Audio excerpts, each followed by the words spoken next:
নমস্কার দর্শক বন্ধুরা, আমি প্রতিমা। কুকিং উইথ প্রতিমা চ্যানেলে তোমাদের সবাইকে আবারও একবার আন্তরিকভাবে সুস্বাগতম। আশা করি বন্ধুরা তোমরা সবাই খুব ভালো আছো, সুস্থ আছো। আমিও তোমাদের মতো ভালো বন্ধু পেয়ে বেশ ভালো আছি। আজকে আমি তোমাদেরকে যে রেসিপিটা শেয়ার করব, রেসিপিটা যেমন হেলদি তেমনই টেস্টি, বানানো কিন্তু এক্কেবারেই সোজা।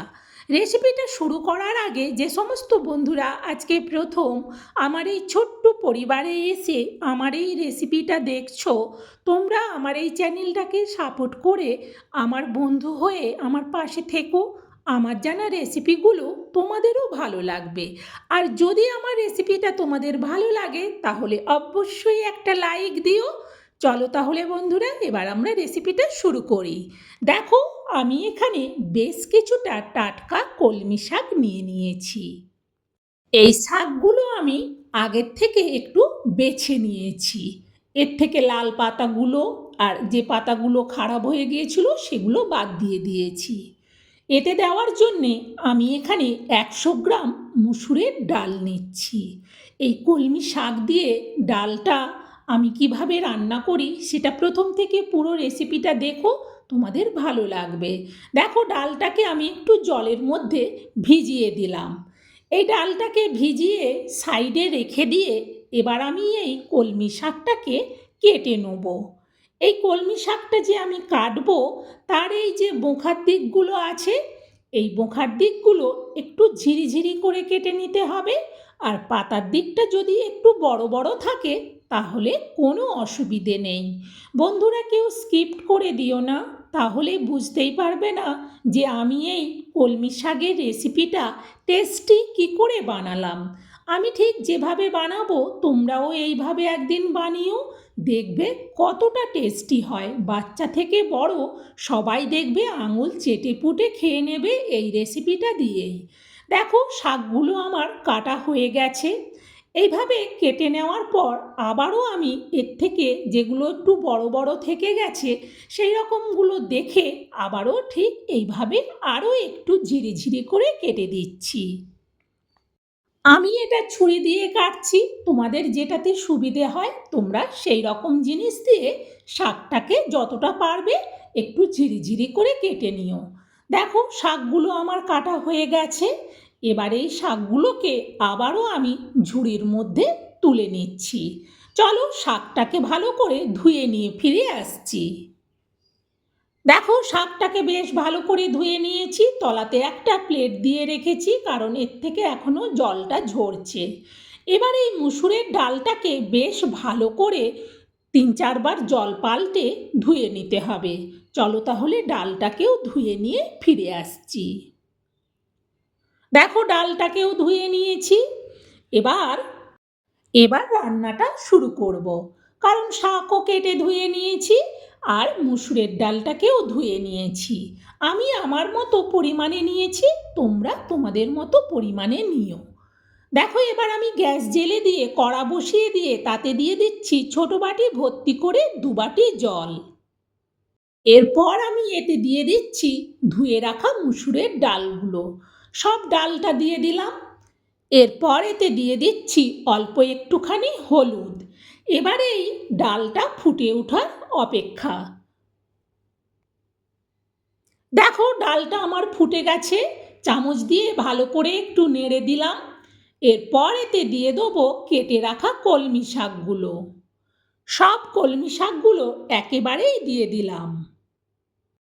এবারে শাকটা ফুটে ওঠা পর্যন্ত একটু অপেক্ষা করব, চামচ দিয়ে একটু নাড়াতে থাকতে হবে। আর এটা ফুটে ওঠার পরেই আমি এতে দিয়ে দিচ্ছি একটা টমেটো 4 ভাগ করে, আর দিয়ে দিচ্ছি 4টে কাঁচা লঙ্কা, পেকে গিয়েছিল সেই পাকা লঙ্কা। আবারও এটাকে নাড়াতে থাকবো। দেখো, এটা বেশ আগের থেকে অনেকটা সব কিছু সেদ্ধ হয়ে গেছে। খুন্তি দিয়ে একটু দেখে নেওয়ার পর এতে এবার দিয়ে দেবো লবণ আর দেব পরিমাণ মতো অল্প চিনি। লবণ চিনি দেওয়ার পর আবারও খুন্তি দিয়ে ভালো করে এই শাক শুদ্ধ ডালটাকে নাড়াতে থাকবো। আর যে টমেটোগুলো এখনও একটু শক্ত থেকে গেছে সেগুলোকেও খুন্তি দিয়ে ভালো করে থেতো করে দেবো। এবার শাক সেদ্ধটা হয়ে গেছে, এবার এটা নাবিয়ে নেব। কড়াটাকে আবার একটু ধুয়ে আমি গ্যাস জেলে বসিয়ে দিয়ে তাতে দিয়ে দিচ্ছি সরিষার তেল। তেলটাকে খুন্তি দিয়ে কড়ার উপর পর্যন্ত একটু চাড়িয়ে নিলাম। এরপর এতে দিয়ে দিচ্ছি কয়েকটা শুকনো লঙ্কা, আর দিচ্ছি অল্প একটু রাঁধুনি মশলা, আর দিচ্ছি অল্প একটু গোটা জিরে। এবার 2 মিনিট এগুলোকে ভালো করে ভেজে নেব। এই লঙ্কা আর এই রাঁধুনি মশলা জিরেটা যখন ভাজা হয়ে যাবে, এতে দিয়ে দেবো চা চামচের মাপে 2 চামচ রসুন কুচি। রসুন কুচিটা দেওয়ার পর বেশ ভালো করে এটাকে ভাজতে থাকবো যতক্ষণ না রসুন থেকে কাঁচা গন্ধটা চলে যাচ্ছে। রসুনটা যখন বেশ ভালো করে ভাজা হয়ে যাবে, তখন এতে দিয়ে দেবো একটা পেঁয়াজ কুচি।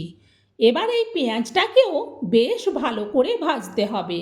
রসুন আর পেঁয়াজটা যতক্ষণ না সুন্দর করে ভাজার সেন্ট বেরোচ্ছে, ততক্ষণ কিন্তু পেঁয়াজ আর রসুনটাকে ভাজতে থাকবো।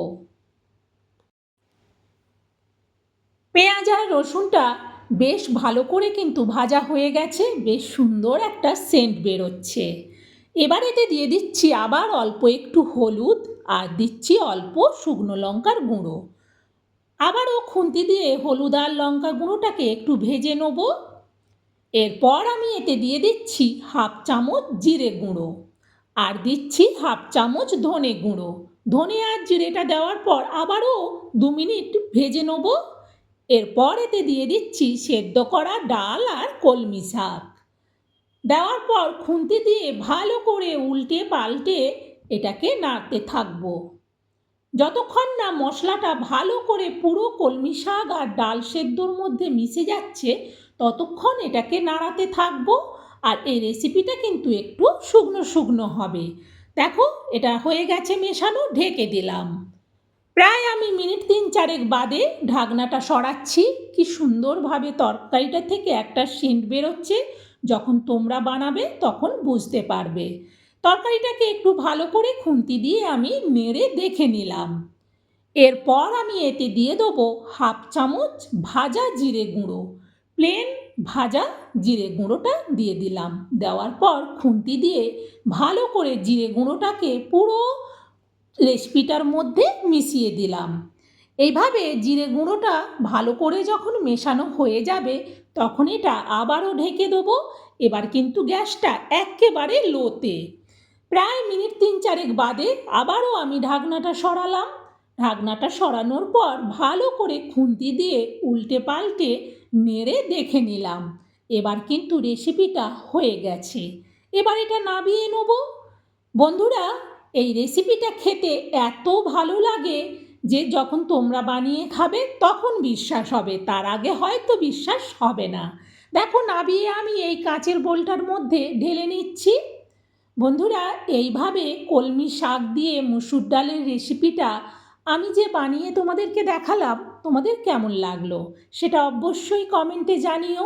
আর যদি ভালো লাগে তাহলে লাইক দিও, আর এটা শেয়ার করে দিও, যাতে একদিন হলেও এই রেসিপিটা বানিয়ে সবাই খেতে পারে। একদিন বানিয়ে খেলে দেখবে আবারও বানিয়ে খেতে ইচ্ছে করবে। শাক মানেই স্বাস্থ্যকর, আর ডাল তো খুবই স্বাস্থ্যকর। তাই ডাল আর শাক একসঙ্গে মেশানো রেসিপিটা খুবই ভালো লাগে খেতে। এটা ভাত, রুটি, মুড়ি, পরোটা সবের সাথে খাওয়া যাবে। আজকের মতো রেসিপি শেষ। তোমরা সবাই ভালো থেকো, সুস্থ থেকো। টাটা বন্ধুরা।